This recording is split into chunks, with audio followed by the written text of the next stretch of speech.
kotanya. Ia merangkak di atas bumi yang dicintainya.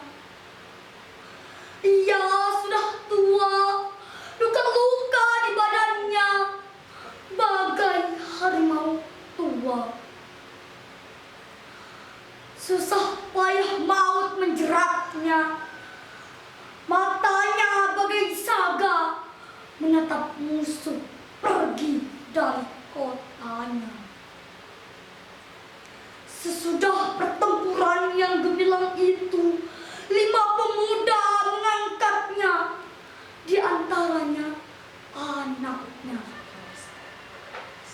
Ia menolak dan tetap merangkak menuju kota kesayangannya. Ia merangkak di atas bumi yang dicintainya.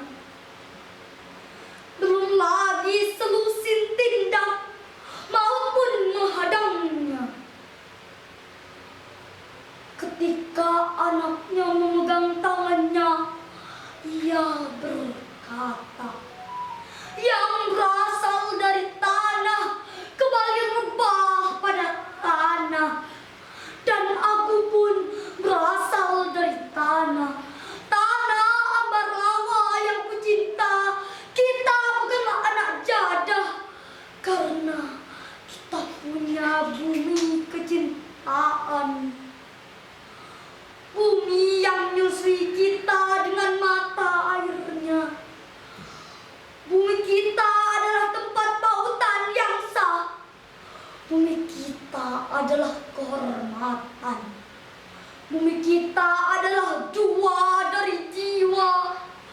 Ia adalah bumi nenek moyang.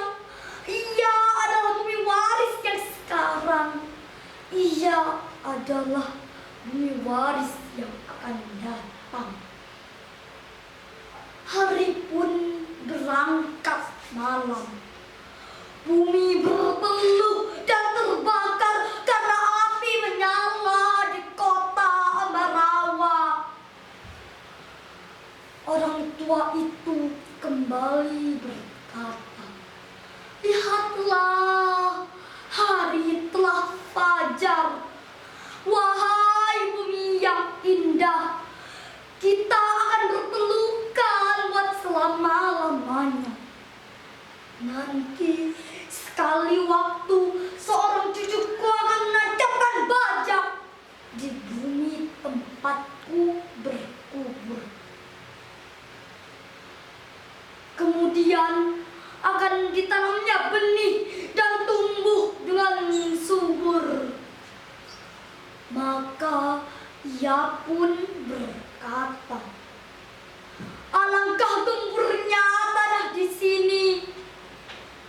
Hari pun lengkap malam ketika menutup mata.